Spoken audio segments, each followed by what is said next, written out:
დღეს ევროკომისარი იოჰანეს ჰანი და თამარ ბერუჩაშვილი ილიას სახელმწიფო უნივერსიტეტის სტუდენტებს შეხვდნენ.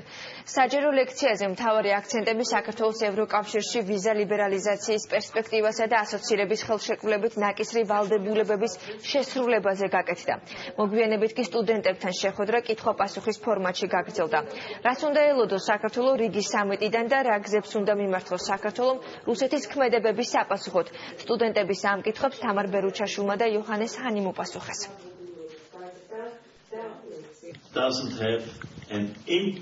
ნებისმიერი მოვლენა, რაც ევროპაში შეიძლება მოხდეს და როგორი ძლიერი ზიანიც არ უნდა მოგვაყენოს, მან არავითარ გავლენას არ მოახდენს საქართველოს ევროკავშირთან ვიზა ლიბერალიზაციის პროცესზე. ამ მოვლენებს ერთმანეთთან კავშირი არ აქვთ. ევროკავშირთან ინტეგრაცია არის საქართველოს გადაწყვეტილება და ჩვენ ერთად უნდა გავიაროთ ეს გზა. ვხედავ, რომ თქვენი მთავრობა სურვილთან ერთად არიშურებს ძალისხმევას ვიზა ლიბერალიზაციისთვის იმ მოთხოვნების დაკმაყოფილებას, რაც ევროპას აქვს. ამ პროცესში ჩვენ მხარდაჭერას გიცხადებთ.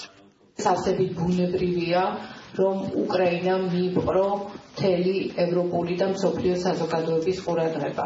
მაგრამ მინდა დაგარწმუნოთ, რომ საქართველო არ გამქრალა საერთაშორისო რადარებიდან. ქართული დიპლომატიის ძირითადი ამოცანა და ყოველდღიური საქმიანობის საგანია მაქსიმალურად უზრუნველყოს საერთაშორისო მხარდაჭერა, დემოკრატიული საზოგადოების კონსოლიდაცია ყველა გზით.